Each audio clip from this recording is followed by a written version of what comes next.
Olá você, bom dia, boa noite, boa tarde, no horário que você estiver nos ouvindo. Muito obrigado pela sua audiência. Mais uma vez, não esqueça, assine o canal, amassa esse like, prestigie a gente. Hoje, num programa mais que especial, eu vou apresentar o Vabo.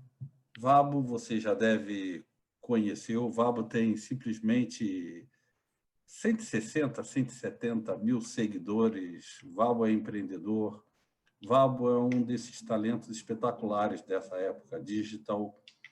E, com isso, ele traz toda a veia de empreendedor, ele traz toda a veia de educador, ele traz toda a veia de inconformismo com a educação que a gente tem. Ele que passou por tudo isso e foi empreender depois. Então, Vabo, seja muito bem-vindo. Eu sei que eu resumi muito, mas você vai contar um pouco melhor do que eu a sua história. Oi, Rogério, super obrigado, Cadu, pelo convite. Um grande prazer estar aqui com vocês e vai ser um prazer poder trocar e aprender também. Eu aqui nessa bancada sempre com Bruno Fiorentini de Seattle. Alô, Bruno. Fala, Rogerinho. Saudações rubro-negras. Grande noite ontem, assisti o jogo, o Flamengo continua lá firme na sua luta. Muito feliz pelo resultado. Você sabe que eu sou um motivador, direto de Seattle. A torcida arco-íris estava aqui só pensando em vocês. Muito obrigado. Eu agradeço muito as palavras. Chumbo trocado não dói, não tem problema. Mas nós vamos para Bragança agora. E com você, Cadu Lemos. Ele fica até amuado, até tristinho, Bruno. Porra, não pega tão pesado. Perder 2 vezes para o São Paulo, né, cara? Dureza, né, cara? Que coitadinho. Não contei aquela anterior, mas eu estou falando das mais recentes já com o Rogério Ceni, né? Mas tudo bem, esse é outro papo. Estamos aqui, né? Estamos aqui. Chuva de granizo ontem, sem energia durante 4 horas, mas agora de volta, sinal está estável, vamos torcer para ficar assim. Vocês sabem que a minha internet é via rádio, né?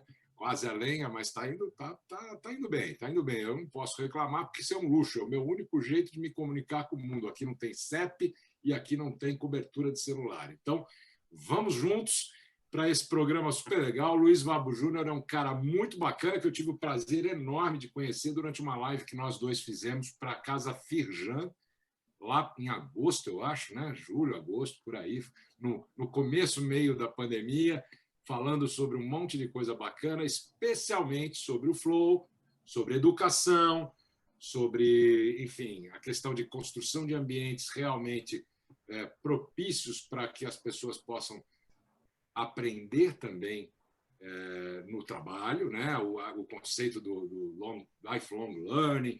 Então, o Vabo tem assim, uma tremenda experiência nisso, além de ser um empreendedor Endeavor, enfim, tanta coisa bacana que ele faz. E, mais recentemente, né, se não me engano, não faz muito tempo, é a coisa mais recente, né, Vabo? Essa história dessa imersão online com o Bernardinho, isso é coisa nova, né, também. Conta tudo aí para nós aí, seja bem-vindo. Vabo, então eu começo pedindo, conta essa história. Você que é tão jovem, com essa experiência tão rica, como é que você começa? Como é que o Vabo se faz? Bom, primeiro, obrigado pelas palavras. Fico até sem jeito, né? Acho que faltou a principal linha da minha biografia, que eu sou um grande aprendiz de Cadu Lemos, né? E também assim, a falta de cabelo também acaba parecendo mais velho. Aí, estamos juntos também. Estamos juntos aí no penteado. Mas, realmente, quando geralmente me perguntam, me pedem para eu me apresentar, eu costumo dizer que eu sou um inconformado com o sistema educacional brasileiro. Já desde muito cedo eu percebo que a gente não dá o devido valor para a educação, que é, sem dúvida alguma, a principal força capaz de mudar o mundo, de transformar a vida das pessoas, junto com o empreendedorismo. Então, eu percebi que essas duas forças estavam sempre rondando a minha vida. Então, eu fiz engenharia de produção na faculdade, mas a PUC no Rio sempre teve um incentivo muito grande ao empreendedorismo. Então, eu participei das aulas, fui da empresa júnior, da incubadora. Meus pais são empreendedores, então sempre esse tema estava rondando a minha vida. E aí nós decidimos, então, seguir esse caminho de empreender junto com o meu sócio. Nós pegamos o trabalho de conclusão de curso dele da faculdade e deu origem à tecnologia da nossa startup de precificação para e-commerce. Foi o primeiro passo que a gente deu nesse caminho. E aí passamos por todo aquele desafio mesmo de empreender, começar do zero, conseguir cliente, achar um modelo de negócio, receber investimento, quase quebrar a empresa algumas vezes, evoluir, e aí conseguimos fazer algumas fusões, algumas aquisições e juntamos um grupo de empresas, e esse grupo de empresas, então, a gente vendeu para o nosso maior cliente, que era a maior empresa de e-commerce da América Latina, que é a Lojas Americanas, né? A B2W, Submarino. Só que, em paralelo, eu sempre estava dando aula. Então, comecei a dar aula, tinha terminado o mestrado de administração, comecei a dar aula na PUC também, do Rio. Então, a prioridade total era o negócio, mas tinha lá aquela uma aulinha por semana, 100% de prioridade para o negócio, mas tem aquele 110, que era a sala de aula, onde eu me reenergizava. Todo dia que eu ia lá, tinha essa oportunidade de trocar com os alunos. Não existe o ensinar sem o aprender, e o aprender sem o ensinar. Então, dessa forma, a trajetória tem em paralelo sempre o empreendedorismo e a educação. E aí eu fiquei 2 anos, então, fazendo toda a integração desse processo da venda da nossa startup, que chamava Civ Group, para a B2W, que fez a aquisição. Então, eu tirei meu chapéu de startup e botei meu chapéu de executivo de empresa grande. E aí, quando terminou meu contrato nesses 2 anos, os nossos investidores na nossa startup tinham fundado, nesse meio tempo, a Stone, da maquininha de cartão de crédito. Então, me convidaram para retornar para o grupo, e aí eu saí, então, da startup, fui para a empresa grande, saí da empresa grande e fui para o unicórnio, né? Aquela confusão, crescimento exponencial, abre capital na Bolsa de Nova York, crescimento muito acelerado. Então, foram 2 anos também de grande experiência junto com meus sócios, mas aí comecei a sentir aquilo que o Steve Blank fala, que é o chamado empreendedor.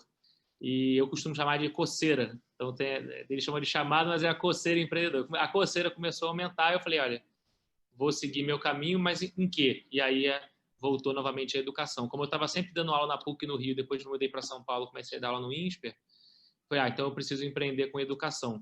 Foi quando surgiu a oportunidade da gente criar o Além da Facul. O Álvaro é o fundador do Além da Facul, ele me convidou para ser o CEO, ser sócio dele, e a gente criar essa nova etapa do Além da Facul, junto com o Bernardinho, o Basaglia e o Thiago Reis, que são os 5 sócios e mentores hoje desse projeto.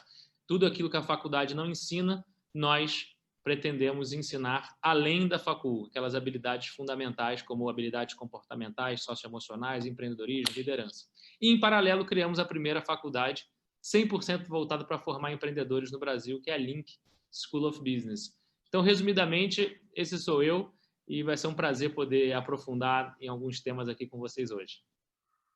Eu vou mandar mais uma, e aí eu passo a palavra para o Bruno e para o Cadu, eles fazem uma pergunta, mas na hora que você vai escolher um currículo para uma faculdade que vai ensinar aquilo que as outras não ensinam, como é que você faz esse trajeto de dizer o que entra? Legal. Em primeiro lugar, eu me coloquei como uma autopersona. Então, eu pensei o seguinte, quando eu estava empreendendo, que tipo de apoio eu gostaria de ter recebido da minha faculdade? Infelizmente, não recebi. Então, eu falei, como aluno e empreendedor. Depois, como professor, que tipo de aula seria interessante, que eu costumo e gosto de dar esse tipo de aula, que gera uma maior efetividade no aprendizado. E o time da Link, o Álvaro principalmente, mas o time de sócios da Link, o time visitou mais de 100 universidades no mundo inteiro, Brasil e fora. Então, visitou faculdade nos Estados Unidos, na Europa, em Israel, na China, Brasil, as principais universidades mundiais nós visitamos. E aí, a Link acabou virando esse grande quebra-cabeça, esse recorte das melhores práticas que a gente viu em vários lugares. Mas, resumidamente, o principal fator que nós entendemos é que, em primeiro lugar, o professor ele precisa ser alguém que fez ou faz aquilo que ensina, e não apenas uma pessoa que conhece a teoria, mas alguém que conhece teoria e prática, que consiga transmitir num método que não seja expositivo, um método de aula que seja baseado em fazer com que a sala de aula seja uma simulação da vida real, e que nós possamos dar o mesmo peso de habilidades técnicas, de habilidades comportamentais. Então, esses são os 3 pilares fundamentais que nós, de cara, para responder sua pergunta em relação a que tipo de currículo nós deveríamos ter, foi o que nós procuramos colocar na Link. Interessante isso, Vabo. Sabe, eu dou aula na Kaplan Business School na Austrália. E o modelo, não, obviamente, não é igual ao da Link, ela é uma universidade mais tradicional, porém, existe um guidance para todos os professores que nós não podemos falar por mais de 10 minutos sem que haja uma interação, um trabalho de grupo em sala, um brainstorming, enfim, uma conversa. E isso torna a aula muito dinâmica. As minhas sessões são de 3 horas, elas realmente passam voando. Então, eu consigo ver o que você está falando. Uma coisa que eu queria te perguntar é como é que é encontrar esses profissionais que têm experiência. Eu, por exemplo, tenho uma experiência profissional muito grande, mas acho que a minha experiência de teoria, por exemplo, poderia ser melhor. E, às vezes, eu sinto um pouco falta disso, tenho que me preparar um pouco mais. Então, como é que é esse blend, na tua opinião, como é que isso funciona melhor para o aluno? Porque eu acho que a didática é uma coisa muito importante, não necessariamente executivos experientes vão ter essa didática, né? Vocês dão algum tipo de apoio? Vocês têm algum tipo de formação desses professores? Esse é um ótimo ponto. Quando a gente começou a fazer a concepção da faculdade, eu lembro que eu cheguei a comentar lá com a turma que o pessoal achava que achar os alunos ia ser difícil, porque é uma faculdade diferente, a gente busca fazer algo fora do tradicional. O vestibular, por exemplo, não é vestibular, ou seja, a gente conseguiu eliminar a mitose, meiose, fórmula de Bhaskara, isso não cai na prova. Hoje, inclusive, foi mais um dia, não sei vocês, mas hoje foi mais um dia que eu não tive que usar a fórmula de Bhaskara na minha vida. Então, mas todos nós tivemos que aprender isso, né? Enfim, mas o maior desafio não foi achar realmente os alunos. Os alunos, eles, até pela força do digital, a gente tem a presença digital muito forte, os alunos estão sabendo, estão vindo e estão buscando. A maior dificuldade realmente é encontrar o corpo de professores, porque tem vários pesquisadores que conhecem muito na teoria, que é aquele típico professor que você sabe que ele sabe muito, mas ele não tem muita vontade de estar em sala de aula. Por outro lado, você tem aquele executivo empreendedor que tem uma experiência prática incrível, mas que não tem disponibilidade na agenda dele ou até não sabe transmitir aquele conhecimento. Então, realmente, esse é um grande desafio. A gente procura, dessa forma, juntar o melhor dos mundos, ou seja, alguém que tenha o conhecimento teórico e prático, com alguém que saiba transmitir, que tenha uma boa didática, com alguém que tenha vontade e disponibilidade para isso. Então, essa busca, a gente ativa toda a nossa rede de contatos, a gente começou agora o primeiro semestre, então esse agora em agosto, nós estamos terminando o primeiro semestre agora, no meio da pandemia, então a gente conseguiu completar o time de professores, a gente está indo semestre a semestre. Então, o semestre que vem, que é o segundo semestre, nós já contratamos também os professores para o segundo semestre e mantendo os professores do primeiro. E aí, a cada semestre, a gente vai fazendo processos seletivos para conseguir buscar e expandir esse leque. Mas realmente não é fácil. A gente procura ter a gente contratou uma parceria com uma universidade da Dinamarca, chamada Chaos Pilot, que ela traz para a gente também um pouco desse método de dar aula. Eu adorei essa ideia que você falou do não ter mais de 10 minutos sobre o professor falando, ou seja, é o fim das aulas expositivas, aquele professor que vai lá e fala durante 2 horas sem parar e o aluno assiste passivamente. Efetivamente é isso que a gente acredita. Então, a partir desse método, a gente adaptou para a nossa realidade e a gente vem fazendo esse trabalho junto com os professores para garantir que a aula seja uma experiência e essa experiência possa resultar em um aprendizado. Então, e aí eu fico pensando, se essa subversão, vamos chamar assim, do modelo de educação tradicional, que é uma coisa que você prega e eu também, né? Eu ontem até estava falando numa outra live que eu participei sobre a questão do modelo comando e controle, que ele não está restrito às empresas, ele também, aliás, ele é oriundo das escolas, né? Se a gente for pensar que ainda são focadas num difusor de informação e uma série de receptores que depois são avaliados. A gente sabe que isso está mudando e você é um agente dessa mudança, entre alguns outros que estão por aí. A pergunta para você é a seguinte: vai virar essa chave em algum momento? Porque também tem aquela história, o pai do garoto que vai fazer a faculdade, ele está seguro de colocar e dizer, olha, eu prefiro que ele vai estudar nesse modelo diferente, ou eu quero que ele vá lá para o modelo tradicional, porque lá eu tenho certeza que ele vai conseguir arrumar um emprego. É assim ainda? Tem esse julgamento, esse filtro ainda, esse medo dos próprios pais, por exemplo? Ótimo ponto. O que a gente observa é que a nossa educação ela é do jeito que ela é por causa da era industrial. Na virada do século, precisou-se compartimentalizar o conhecimento. Então, você está lá na fábrica, no Fordismo, cada pessoa faz uma etapa do processo de produção. E é o comando e controle, porque ele tem que fazer exatamente aquilo que o gestor está orientando, comandando e que seja feito. Por isso, inclusive, que a gente toma decisão hoje no dia a dia, a gente não toma decisão pensando só em um fator do negócio. Eu vou tomar uma decisão aqui se eu abro uma fábrica ou não. Eu vou considerar apenas finanças, vou considerar apenas marketing, vou considerar apenas produção, vou considerar apenas pessoas. Não, eu tenho que levar em consideração todos esses aspectos. Mas na faculdade a gente estuda finanças separado de estratégia, separado de marketing, separado de... Então, essa compartimentalização é um problema. Quanto mais integrados e híbridos forem as experiências de sala de aula, na minha visão, melhor. Você pode ensinar finanças junto com negociação, você pode ensinar oratória junto com vendas, e assim sucessivamente. Então, a gente precisa quebrar efetivamente esse mecanismo industrial e trazer para o século XXI, que é a era digital, em que o conhecimento ele não está mais sendo baseado em apenas um ser humano, que é o professor que chega na sala de aula para iluminar os alunos. Isso, infelizmente, não acontece mais, porque o próprio professor já não sabe o que vai acontecer. Aliás, nós temos que também fazer um parênteses rápido aqui, porque eu não resisto. Você falou o professor iluminar os alunos. Aluno, o que é? Né? É sem luz. Aluno. Então, nós temos que mudar esse nome também, né? Exato.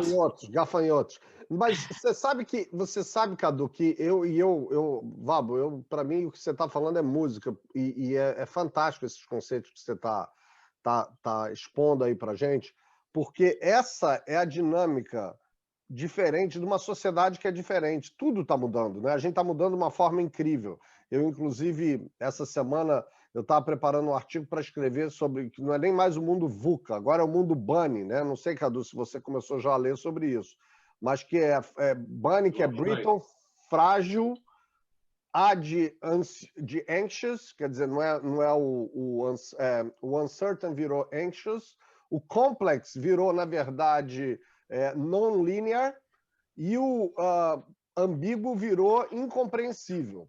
Enfim, mas isso aí talvez um assunto para outro programa. Mas o fato é o seguinte, está se mudando muito rápido, os alunos mudam muito rápido. Eu acho que parte do conceito que você explicou, e eu vejo, primeiro, os caras hoje eles têm acesso a diversas formas de aprendizado. Se você vai fazer e desculpa o meu anglicismo às vezes, mas é que eu estou muito tempo fora, mas se você vai fazer um tradesman kind of curso, tipo um trabalho mais técnico, digamos assim, muita coisa você aprende no YouTube, cara.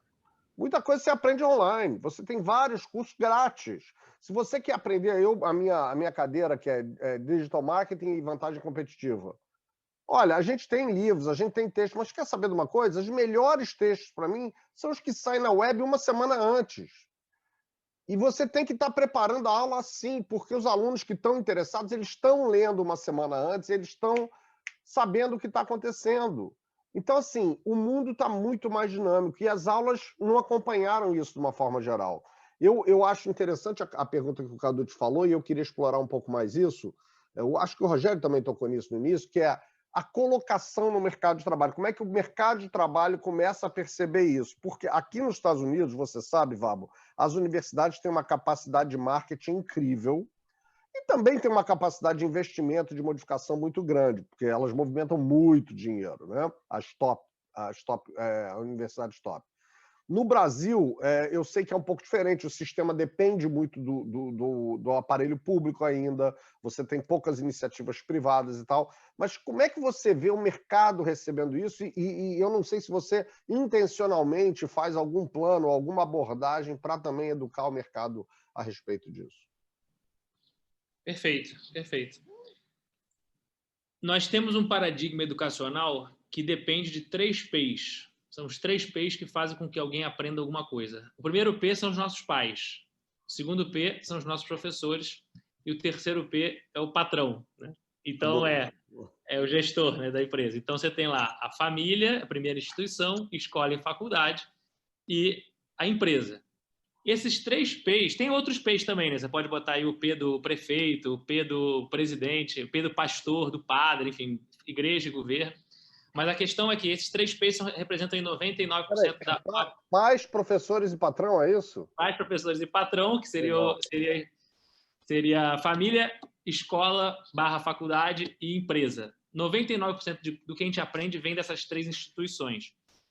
E o paradigma que existia de liderança desses 3 P's é um paradigma do comando e controle, do sabe tudo, do manda quem pode, obedece quem tem juízo. Só que não dá mais para o pai e para a mãe, para o professor e para o líder na empresa, para o gestor na empresa, dizer que ele sabe, porque ninguém sabe quando vai acabar a pandemia, ninguém sabe quando é que vai ter vacina, não vai ter vacina, como é que vai ser esse mundo a partir do pós-pandemia, ninguém sabe.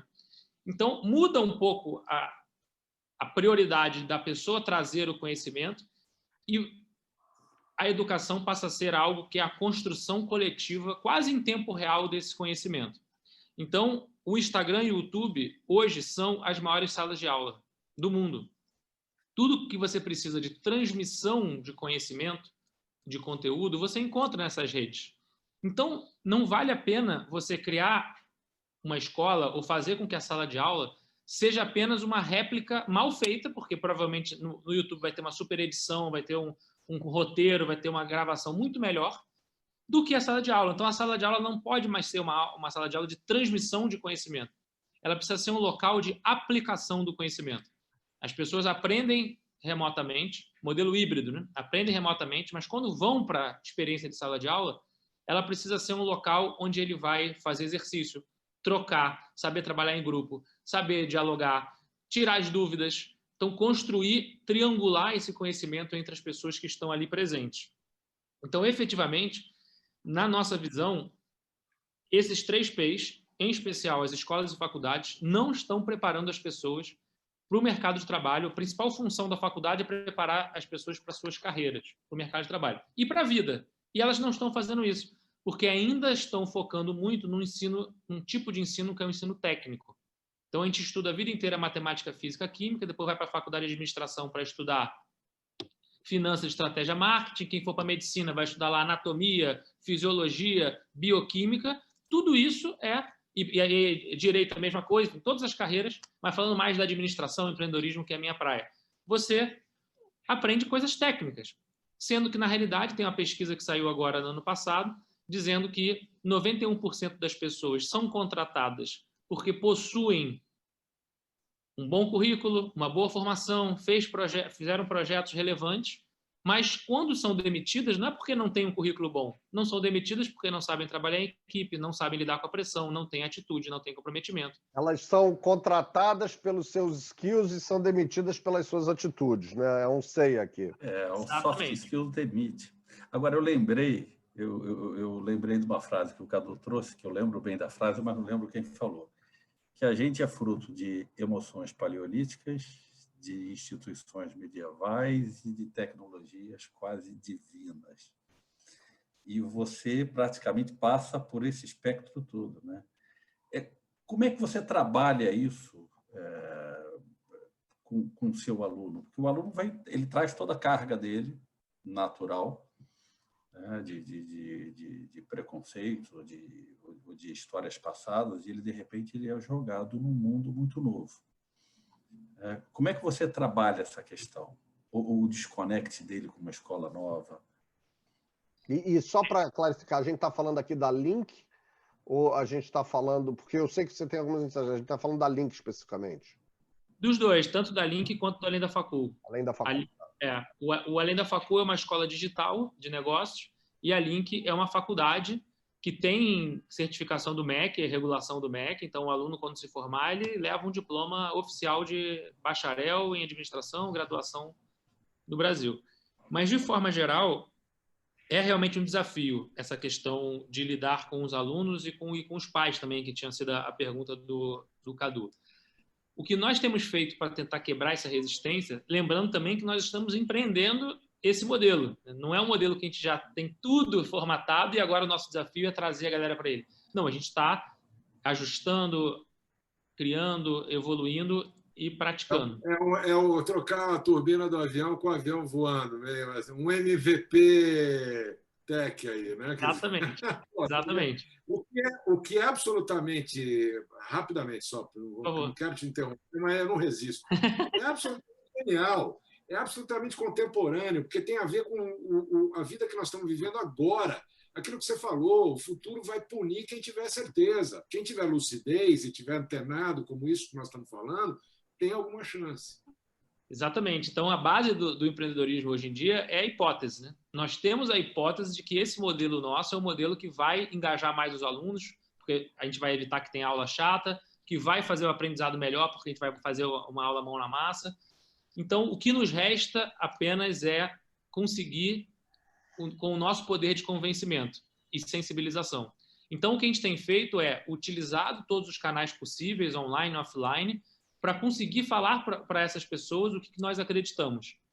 Então, é um pouco disso que a gente está falando aqui. Nós não acreditamos em aulas positivas, nós acreditamos em aula prática, nós acreditamos em professor que pratica, etc, etc, etc. Então, esse processo de sensibilização, que é quase um pouco também o termo que o pessoal usa, que é evangelização, é poder convencer pais e alunos de que esse método tradicional ele já deveria ter deixado de existir. Ainda existe como mainstream. Então, nós estamos dando a nossa contribuição, ao invés de ficar só reclamando, porque o governo isso, a gente é a favor da autorresponsabilização. Se a educação não está boa, nós vamos pegar a responsabilidade para a gente e nós vamos dar a nossa contribuição. E eu considero que isso é um grande aprendizado, porque minha experiência como professor e empreendedor, como gestor educacional, é uma experiência nova para mim. E a principal coisa que eu considero legal é que eu estou aprendendo sobre esse método. Porque o grande problema mesmo que eu tenho sonho de resolver, a gente não está nem ainda tateando, que é a ponta da ponta do iceberg. Que é o seguinte, nós temos 50 milhões de jovens no Brasil, são 200 e poucos milhões de habitantes, 1/4 da população são jovens, crianças e jovens, né, na idade de ensino fundamental e médio. Esse é o número que nós temos hoje. De ensino fundamental, primeiro ano até o terceiro do ensino médio, 50 milhões de crianças e jovens. Desses, só metade se formam. Só metade. Chega no terceiro ano e se forma. Só que tem a profissão super honrada no Rio de Janeiro, que é gari. Para você ser gari, no Rio de Janeiro, você precisa ter ensino médio. Então, se 25 milhões de jovens não terão ensino médio, nem gari, que é uma profissão super justa e digna, nem gari eles vão poder ser. Então, o que esse jovem, de 25 milhões de jovens, eles vão poder ser? Então, na melhor das hipóteses, ele vai ter um subemprego.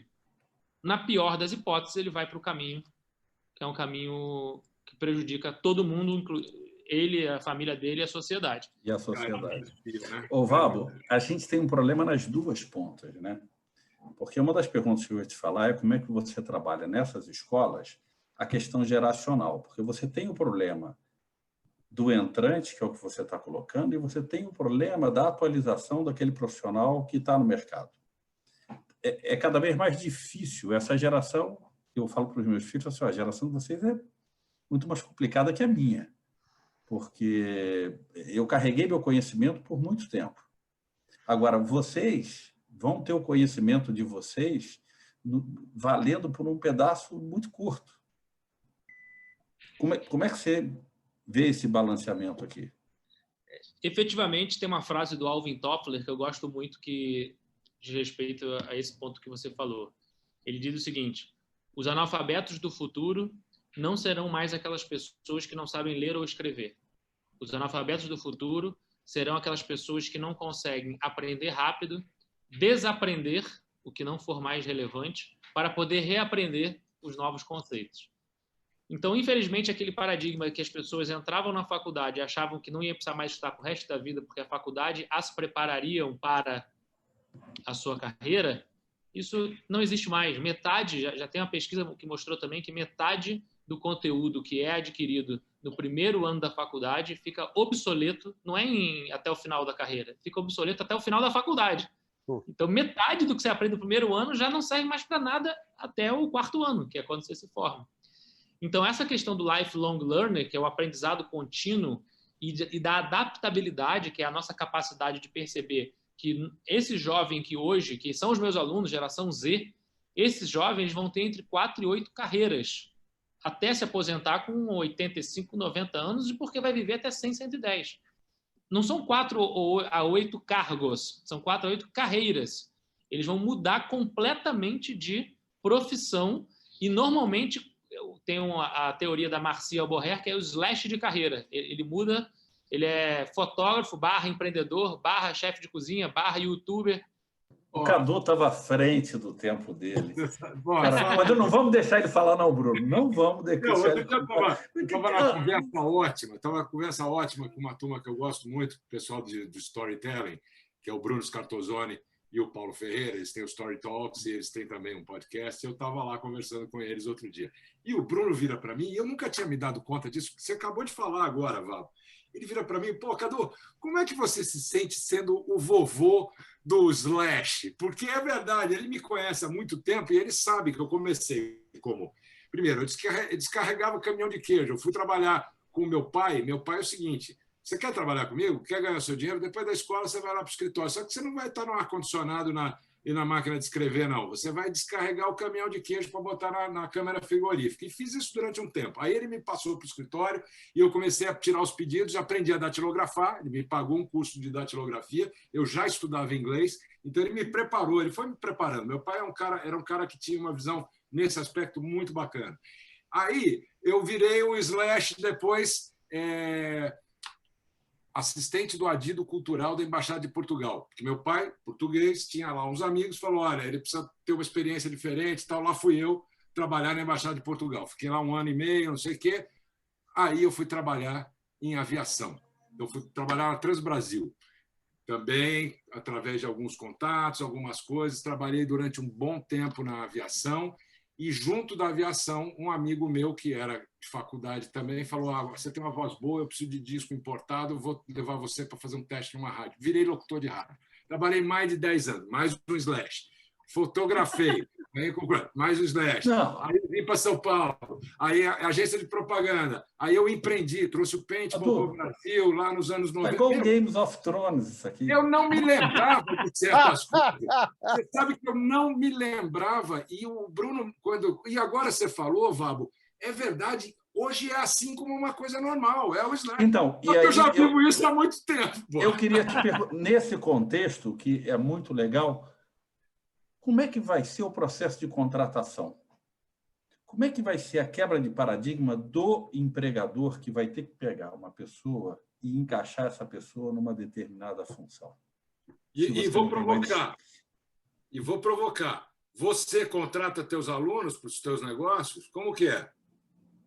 Contrato, porque depois de passar 4 meses convivendo com um aluno, 4 horas semanais, eu consigo saber claramente quem é que quer, quem que está afim, quem que está ali meio cobrindo tabela.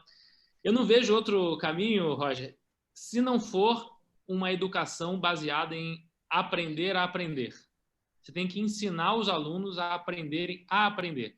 A ferramenta em si, que é a base da educação atual, você ensina uma ferramenta, você ensina a mexer no Excel, fazer evaluation, a fazer uma análise de marketing, todas essas ferramentas, elas não devem ser mais protagonistas. Eu não estou dizendo que não tem que ensinar a ferramenta, mas hoje o foco da educação é 95% a ferramenta. Tem que, no mínimo, cair para 50%, no mínimo. E o outro 50% passar a ser o protagonista, que são as habilidades comportamentais e socioemocionais. Então, a educação e o modelo de contratação deve ser baseado nessas habilidades que as pessoas desenvolveram. Essa pessoa, ela tem um bom autoconhecimento, ela sabe se adaptar, ela sabe falar bem, se expressar bem, mas ela sabe ouvir também, ela tem uma boa empatia, ela sabe trabalhar em equipe, colaborar, ela sabe liderar, promovendo um ambiente de confiança para o seu time. Então, tem disciplina, tem resiliência, tem inteligência emocional ou reage no primeiro impulso. Então, essas habilidades todas, na minha visão, é o que deve ser priorizado na escola e na faculdade, porque aí nós vamos estar preparando as pessoas para quaisquer ferramentas que forem necessárias serem aprendidas em 2028, porque vai ser uma coisa diferente de 2035. Você vai dar os instrumentos. Fala aí, cara. Aí eu vou cortar, só para não ficar encavalado em cima do outro, depois eu corto aqui. Eu ia pegar esse ponto do Vabo rapidinho, que é o seguinte, é uma frase que eu uso há algum tempo, diz o seguinte, o grande problema é que a gente insiste em continuar ensinando capacitação técnica a fazer, ou como. Quando, na verdade, a gente devia estar discutindo ensinar a acessar estados de consciência diferentes.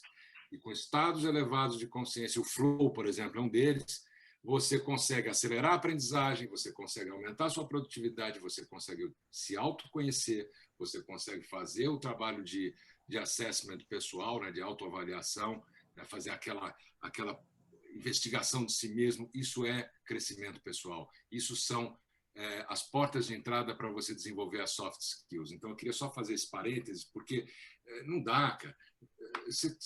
A coisa não muda. Aprenda isso, aprenda aquilo, como aquilo, capacite-se e tal, e quando, na verdade, seja um ser humano melhor. É só isso. Mas eu acho que é um híbrido também, né, Cadu? Que é o que eu acho que o Vabo está propondo aqui. Você tem toda a parte de... Eu acho que o que você está falando e o que vocês estão falando, eu não poderia concordar mais. Essa parte de soft skills a gente sente falta. Inclusive, eu li um livro recentemente onde o autor falava muito sobre... Era um livro sobre curiosidade. E curiosidade é um dos meus valores, eu acho muito importante e tal. E o autor chamava atenção para falar, até inovação a gente tenta ensinar nas escolas, ninguém ensina curiosidade. E tudo é ensinável, né? Como é que a gente... E a curiosidade é a base de tudo, que é o ensinar a aprender, você aprender a estudar, aprender a aprender, né? Então, eu acho que você tem que ter esse balanço, porque uma das perguntas que eu iria fazer aqui para o Vabo é, o Além da Facul, por exemplo, ele tem uma atuação tanto no YouTube quanto no Instagram. E eu admito, uma curiosidade enorme de entender como é que essa estratégia, especialmente no Instagram, que você tem, de certa forma, um espaço limitado, e como que isso afeta a profundidade versus a amplitude? Perfeito. Se me permite só fazer um comentário sobre a curiosidade, a base da inovação são 3 people skills importantes: curiosidade, criatividade e resiliência, porque vai ter muito teste que vai dar errado. Então, você não pode desistir, sem continuar tentando. Então, sem dúvida, isso é fundamental. Sobre a questão do Instagram, o que nós chegamos à conclusão é que a nossa estratégia educacional, ela tem como se fosse, a gente brinca que é o tiro de sniper e o tiro de canhão. Então, a Link é o nosso tiro de sniper. São 100 alunos por semestre que nós recebemos. É uma faculdade boutique pequena, em que a gente está com esse objetivo de verificar se esse método de ensino, tudo isso que a gente está falando aqui, realmente ele funciona. Esse primeiro semestre foi muito positivo nesse sentido, mas é só o começo do começo. Então, o tiro de sniper atende 100 pessoas. Já o Além da Facul, o Roger citou lá, estamos chegando agora quase 170 mil seguidores no Instagram, mas se somar as nossas redes pessoais também, dos mentores, só o Thiago Reis, por exemplo, ele tem 1.300.000 pessoas que seguem ele. Ele é um dos maiores influenciadores de investimento no Brasil. Então, somando tudo, dá mais ou menos 2 milhões e pouco de pessoas que, de alguma forma, estão interagindo com o time Além da Facul. E aí é o nosso tiro de canhão, porque a nossa intenção é conseguir levar um conhecimento que, provavelmente, dependendo do formato, às vezes não vai ser tão profundo, mas uma frase que, para mim, é uma frase óbvia, e provavelmente para todos nós aqui é uma frase óbvia, uma pessoa do interior, da região norte ou da região sul, nunca ouviu essa frase. E essa frase em um post, num story, pode ajudar a abrir uma cabeça. E aí depois vem isso para uma live, depois vem para um artigo, depois vem para um curso. Aí no curso você já consegue aprofundar um pouco mais. Teve uma live que eu fiz, que eu tive a honra de falar com 5 pessoas, uma de cada região do Brasil. Um do Nordeste, um do Norte, um do Centro-Oeste, um do Sul, um do Sudeste. Falei, olha que coisa espetacular. Eu depois de 8 anos dando aula, eu estava sempre falando com os mesmos alunos da PUC, do Rio, depois do INSPER, ou então da Link, que são poucos alunos. Tudo bem que a Link tem uma boa variedade geográfica. A gente tem 42% dos alunos de fora de São Paulo, sendo que a faculdade no Brasil que mais tem diversidade geográfica é a Unicamp, que tem 17%. Mas eu sempre falei com um público único. Mas agora não. Agora a gente expandiu e está conseguindo chegar. Então, a transformação, eu costumo dizer também que, como professor, eu busco fazer a transformação de um aluno. Se tiver um ouvinte aqui desse podcast que a gente está conversando, que conseguiu se sensibilizar para people skills, para educação, se isso aconteceu com uma pessoa, a minha missão está cumprida. Então, imagina para 170 mil pessoas ou para 2 milhões de pessoas que a gente está podendo gerar. Então, essa é a nossa missão, repetir a educação se dá muito pela repetição, né? A gente falar daquilo que a gente acredita, porque aí, uma hora ou outra, a gente cruza o caminho com pessoas especiais, como, por exemplo, eu cruzei o caminho do Cadu e agora me levou a vocês, e daqui a pouco alguém vai ouvir esse podcast e vai levar outra pessoa, e aí, tijolinho por tijolinho, a gente tenta dar nossa contribuição para transformar aquilo que, na minha visão, é o que é a única força capaz de transformar a nossa sociedade. Fábio, você falou de 3 skills que eu achei espetaculares. Quais são os skills que você escolhe quando você fala do people skills, que você gosta de falar? Legal. Eu vou pegar o gancho e até falar sobre por que eu uso people skills, né? Porque o mercado está acostumado a falar soft skills, e que é o termo hard skills, habilidade técnica, soft skills, habilidades comportamentais e socioemocionais, seria a tradução. Só que por que eu escolhi não usar soft skills? Porque a base das soft skills é a nossa emoção, são as nossas emoções. E a base das hard skills é a nossa razão. Então, por que chamaram de hard? Porque hard é uma coisa difícil, dura, e soft é uma coisa mole, suave. Ou seja, a emoção, ela continua sendo subestimada ou até suprimida pela suposta maior relevância da razão. Pela suposta maior relevância da razão. Então, quando você fala que a emoção é soft, hoje em dia isso não é mais verdade. Hoje em dia, o que é soft é a razão, porque os robôs estão substituindo todas as habilidades técnicas. Agora, vem aqui tentar se autoconhecer, ter autoconsciência, gerenciar a sua própria emoção. Isso passou a ser o hard. Então, as soft skills, de soft, não tem nada. Por isso, eu prefiro people skills, que seria a tradução de habilidades humanas, aquelas que farão frente às habilidades que os robôs vão automatizar.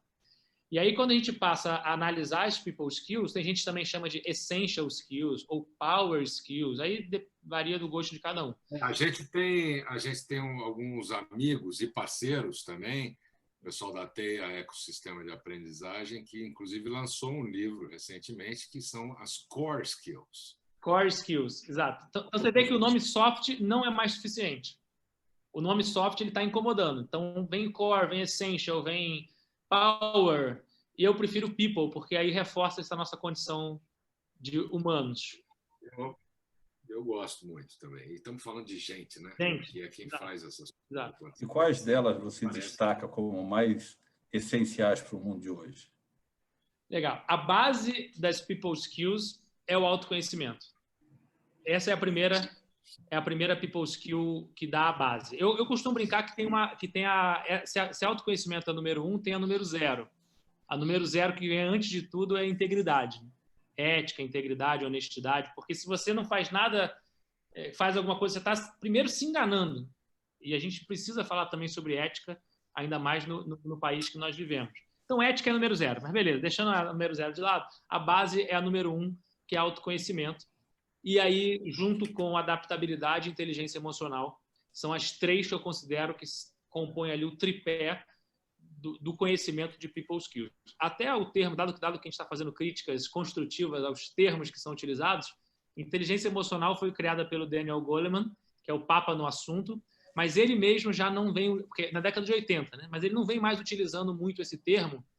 Ficou popular, inteligência emocional e tal, mas os neurocientistas já consideram que inteligência emocional não é o melhor termo, porque a emoção já está comprovada como sendo algo completamente involuntário. Então, inteligência requer cognição.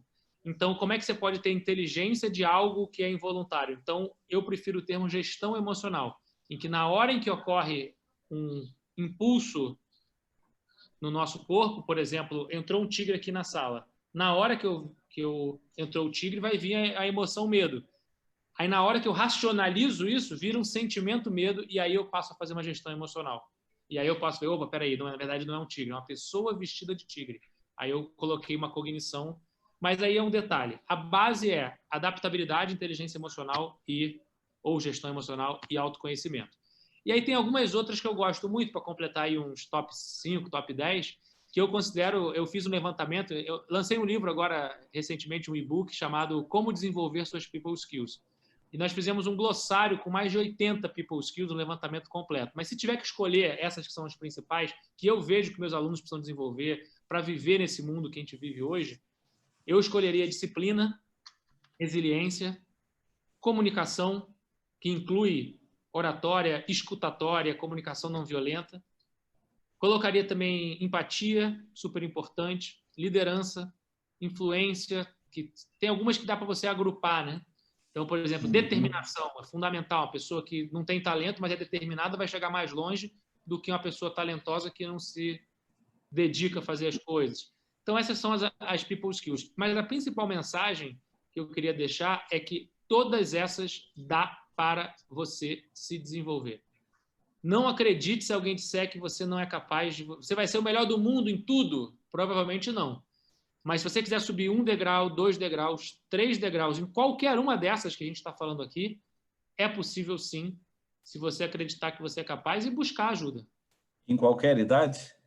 Em qualquer idade. Concordo plenamente. Ótima mensagem. Rogério, eu não poderia concordar mais com isso. O meu trabalho é todo focado nisso. Inclusive, eu estava falando para o Cadu que o meu post no LinkedIn de hoje é justamente sobre autoconhecimento, né? Eu tenho um foco de trabalho muito, muito voltado para isso.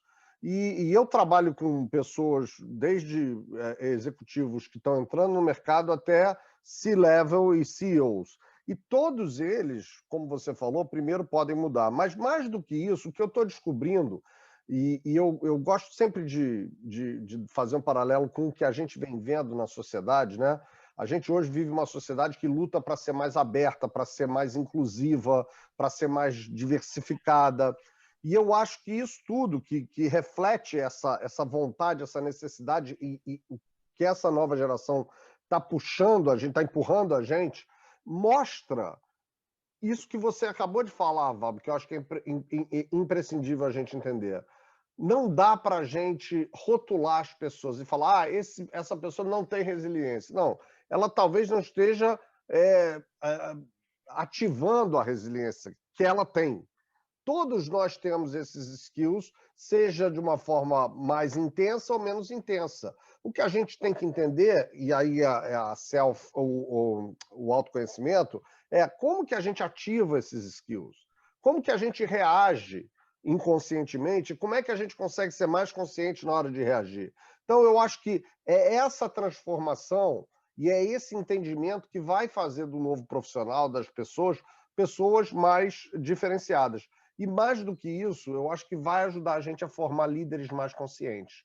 Porque, assim, você falou isso e eu adorei a tua missão, que é assim que você transforma o mundo.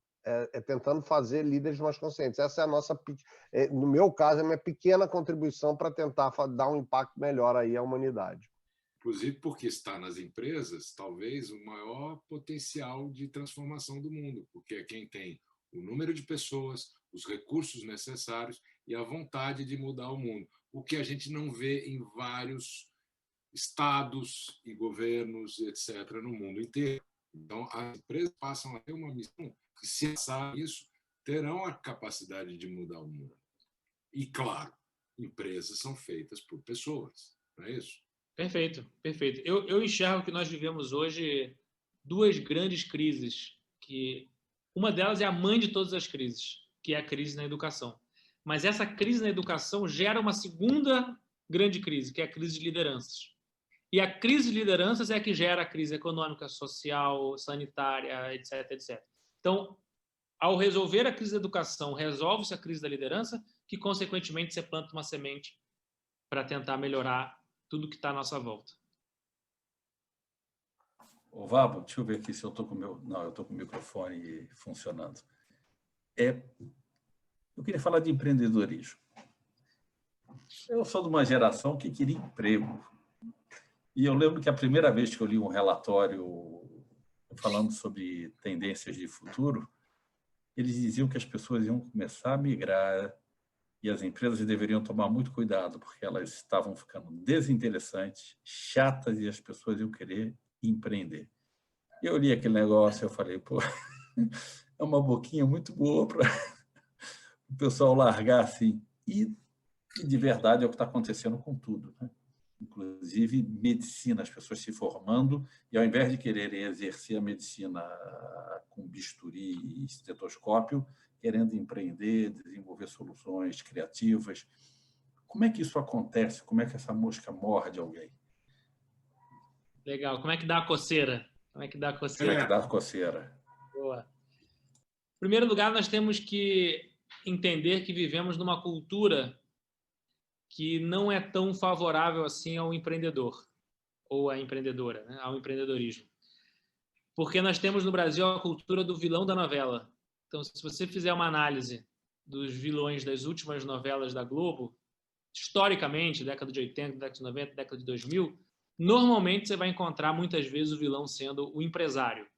É aquele que maltrata os funcionários, é aquele que só nega imposto, é o que destrói a natureza. E a gente começou a ter essa falsa visão desse tipo de papel e perfil na sociedade. Eu acredito, em primeiro lugar, que a gente tem que definir muito claramente o que é empreendedorismo. Muitas vezes, empreendedorismo virou um sinônimo de fundador de uma empresa. Ah, você está empreendendo, você é empresário, você criou uma empresa. Eu acredito numa definição um pouco mais ampla de empreendedor. Empreendedor, é claro que você abrir uma empresa é um ato de empreendedorismo, mas não é o único ato de empreendedorismo. Então, na minha visão, empreendedor é mais do que isso. Empreendedor é uma pessoa que decide pegar os recursos mais preciosos da sua vida, seu tempo, sua energia, sua rede de contatos, sua saúde, seu conhecimento, e colocar a favor de uma missão, de uma causa, de um propósito, de um sonho. Reúne esses recursos, coloca e acaba, de alguma forma, transmitindo uma diferença na vida das pessoas, acaba impactando positivamente, transformando a realidade. Então, empreendedorismo, acima de tudo, é uma atitude de vida. Você pode ser empreendedor numa grande empresa, você pode ser empreendedor no governo, aliás, seria ótimo, né, que tivéssemos empreendedores no governo. Você pode ser empreendedor abrindo uma empresa, você pode ser empreendedor, acima de tudo, na sua própria vida. A sua vida é o seu primeiro empreendimento. Então, se a gente identificar isso, nós vamos ter pessoas que, se todo mundo quiser ser empresário, dono de empresa, talvez não dê. Mas se todo mundo quiser ser empreendedor, sim, é possível. Em especial, aqueles que decidem iniciar sua empresa como carreira, é duro, é difícil, não pode ser money driven. Ah, eu vou empreender porque é o que vai me fazer ficar rico. Isso é uma ilusão, isso não é verdade. A quantidade de obstáculos que existem é gigante. Por isso que o sonho tem que ser grande, porque qualquer obstáculo fica pequeno perto do tamanho do sonho. Então, o empreendedor é a pessoa que gera emprego, gera renda, inovação. Então, é uma pessoa que está efetivamente construindo algo que, de preferência, seja maior do que ele. Essa, na minha visão, é esse papel. Então, isso abre um leque de possibilidades para que a pessoa entenda que o oposto do empreendedor não é o empregado. O oposto do empreendedor é o zumbi.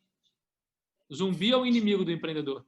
É aquela pessoa que está na vida meio a passeio, não sabe o que quer, está meio que seguindo o que alguém disse para ela que tinha que ser feito. Quantos alunos eu tive que chega na formatura, no dia da formatura, pega o canudo, entrega para o pai e para a mãe e fala assim, toma agora, o canudo é de vocês, agora eu vou tentar ser feliz aqui na minha vida. Várias vezes eu vi essa cena acontecendo de diferentes formas. Então, é isso que eu defendo. Eu defendo que, antes de você decidir que você quer abrir uma empresa, decida primeiro ser o empreendedor da sua vida, onde quer que você esteja. E aí, se você quiser efetivamente abrir sua empresa, aí nós vamos falar de dicas para fundar negócios, como é que você faz para achar um sócio, como é que você faz para resolver um problema, como é que você faz para conseguir cliente, investidor e por aí vai. Mas, em primeiro lugar, é o componente humano. Brilhante, Vabo. Olha, uma das melhores definições, olha que eu assisto muita coisa, converso com muita gente, amei essa definição de empreendedorismo, porque ela me faz refletir, a gente aqui nesse programa às vezes debate isso, eu fundamentalmente discordo quando a gente coloca na responsabilidade de empresas e governos de mudarem as coisas. Eu fundamentalmente discordo disso. A responsabilidade está nos... Quem muda as coisas para as empresas são os consumidores. A força é dos consumidores, eles é que determinam, porque as empresas vão atrás dessas tendências que os consumidores apresentam. Quem muda as coisas no governo é a sociedade, porque é ela que faz a pressão. E da forma que você colocou, para mim, isso vai... É como se cada um de nós tivesse a capacidade e até, de certa forma, a obrigatoriedade de ser um microempreendedor das nossas vidas. Então, eu só queria fazer esse parênteses, porque eu realmente adorei isso, certamente usarei, te citarei, mas eu vou pegar essa parte aqui, eu vou ouvir outras vezes, porque eu gostei muito dessa definição. Então, é uma coisa que realmente é aquilo que eu atribuo ao líder verdadeiro, né? Isso que o Vabo está praticando aqui é a liderança. O líder verdadeiro, ele inspira, né?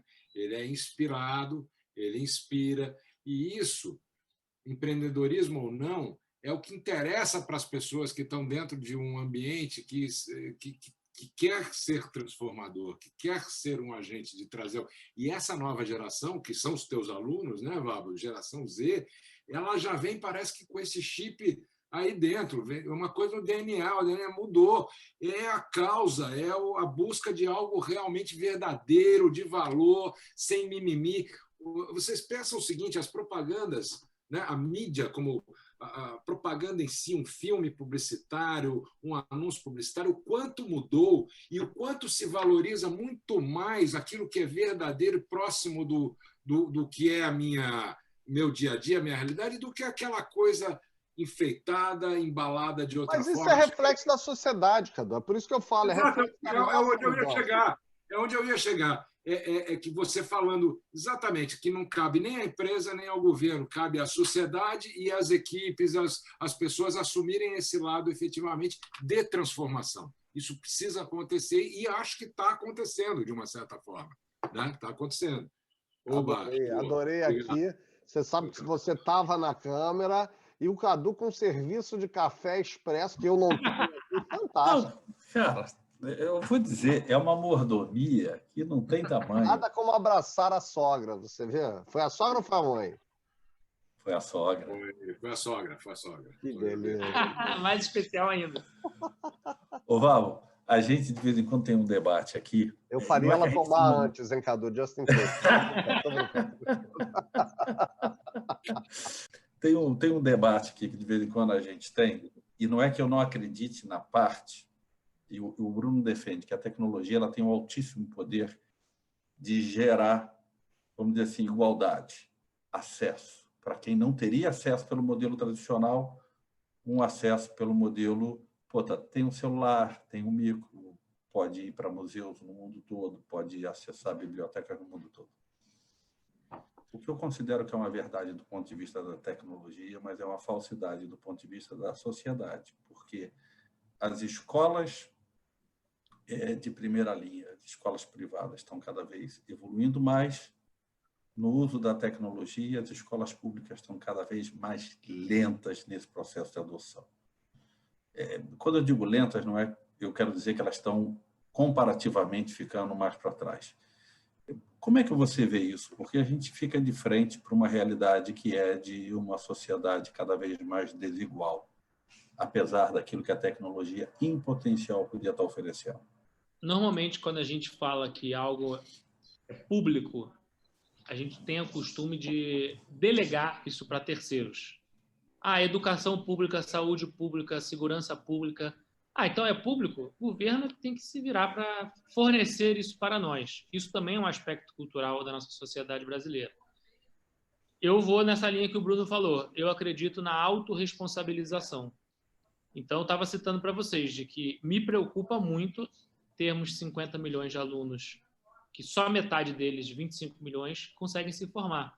E o número é um pouquinho pior, porque desses 25 milhões que se formam, que é metade, só 10% sabem fazer as operações básicas de matemática. Mais, menos vezes. E só 30% sabem ler e compreender um texto. Então, imagina, por exemplo, que... Vamos pegar o exemplo da Vale. Lá em Carajás, o minério de ferro da Vale, metade do que chega, do que é extraído em Carajás, só metade chega no porto. Um hospital, metade das pessoas que entram no hospital morrem. Quanto tempo duraria a Vale? Quanto tempo duraria esse hospital? Você toparia entrar nesse hospital? Então, a principal matéria-prima do nosso país, que são as nossas crianças e jovens, estão simplesmente sendo desperdiçadas porque nós não acompanhamos os números da educação da mesma forma que acompanhamos os números da seleção brasileira de futebol. Se nós acompanhássemos da mesma forma, talvez a gente estivesse um pouquinho mais preocupado. Eu estou preocupado. Eu acredito que E quando a gente vai ver a questão da educação pública, a gente vai ver que normalmente são pessoas de baixa renda e normalmente são negros. Então, o flagelo social é muito grande. A responsabilidade é parte do governo, parte de cada um de nós. E eu estou tentando, da minha maneira, estudar sobre esse assunto. Eu estou começando agora a estudar sobre educação, a aplicar com a faculdade, link, com o Além da Facul, com esse objetivo de tentar dar minha contribuição para chegar num bom debate. E eu também não tenho eu fiz um painel outro dia com o Edu Lira, do Gerando Falcões, e ele falou uma frase que me marcou, que ele falou: eu não vou mudar o mundo, ou mudar o Brasil, né? Eu não vou mudar o Brasil, mas nós talvez consigamos mudar o Brasil. Então, se a gente conseguir juntar pessoas que pensam e que têm experiência, têm uma boa intenção de contribuir, eu acredito que é o único caminho. E, sem dúvida alguma, a tecnologia não tem outra forma de fazer isso sem ser a tecnologia, o digital. Por exemplo, a gente tem hoje aula de física. Quantos professores de física seriam necessários para dar uma boa aula de física para todas as crianças do Brasil? Provavelmente bastaria um professor. Porque você pega o melhor professor de física, dá a melhor aula, você grava, bota uma edição bacana e você disponibiliza isso para todas as pessoas com acesso no celular.